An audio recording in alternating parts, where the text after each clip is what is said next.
2, 1.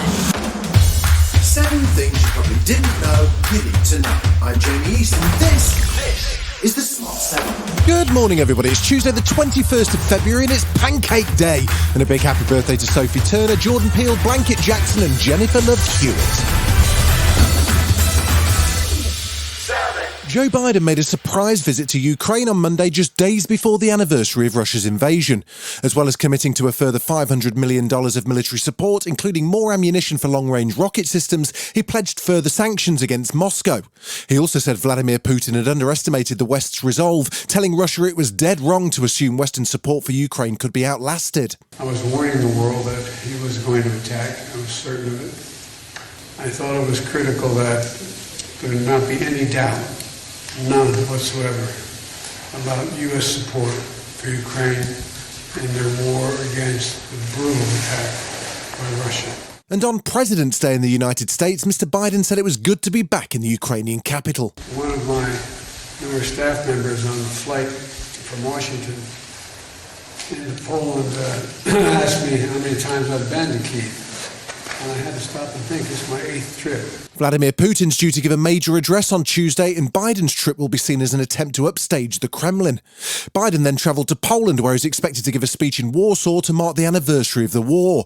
Ukrainian President Volodymyr Zelensky was optimistic after the visit. And this is really the most important visit or the whole history of Ukraine-US relationship.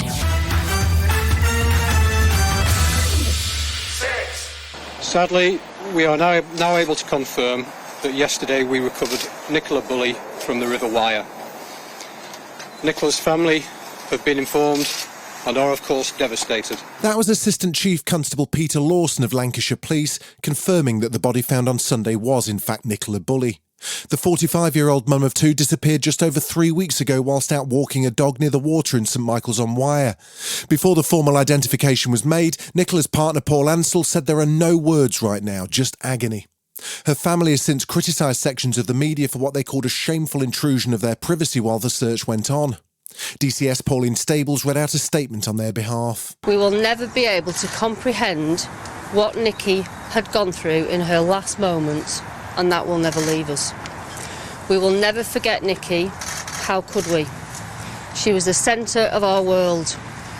She was the one who made our lives so special, and nothing will cast a shadow over that. More than 11,000 ambulance workers across England and Wales staged fresh strikes on Monday in their dispute over pay and staffing. Paramedics, emergency care assistants and call handlers, who are members of the GMB union, walked out, whilst the Health Secretary warned of further disruption for patients.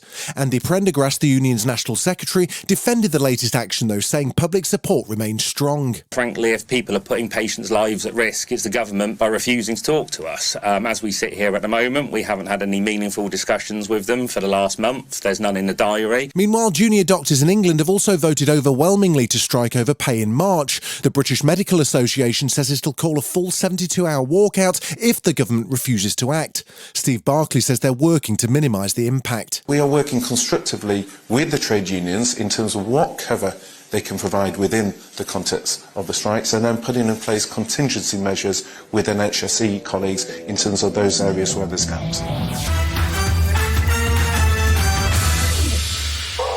Donald Trump's former National Security Advisor John Bolton's thinking about running for US President.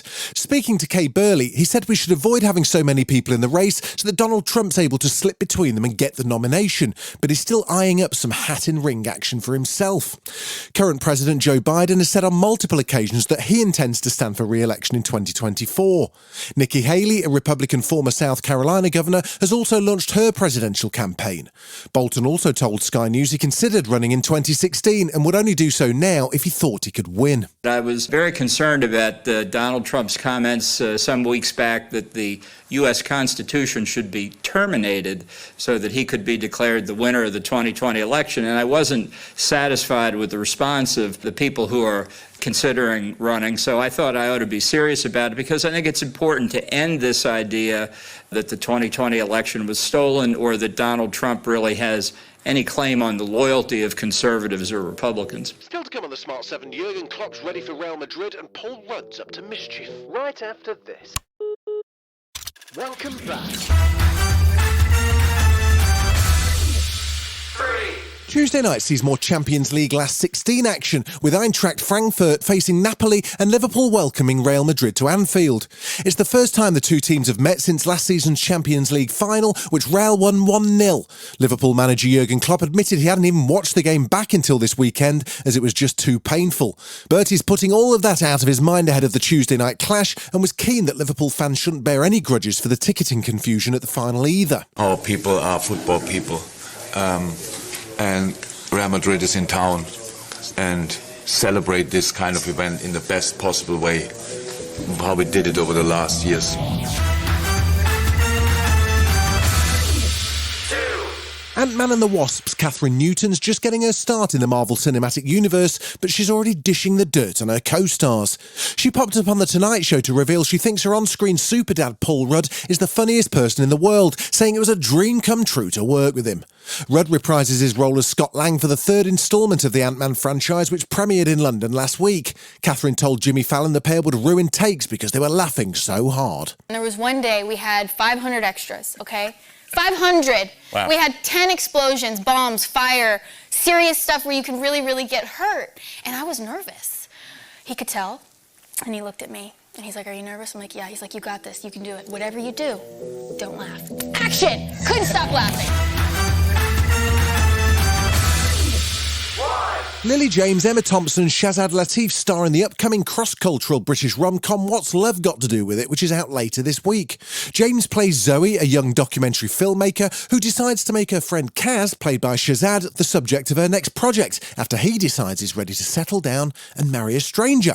She follows him around with a camera all the way down the aisle. I'm getting married. You are? Who's the lucky lady? Don't know yet. What do you mean? I'm getting an arranged marriage. Well, assisted marriage. That's what we call it these days. Dare I ask, what about love? You grow to love the person you're with. What, like Stockholm Syndrome? This has been The Smart 7. Wherever you're listening, do us a favour and hit the follow button. We'll be back tomorrow at 7 a.m. Have a great day. Written, produced and published by Daft Dog.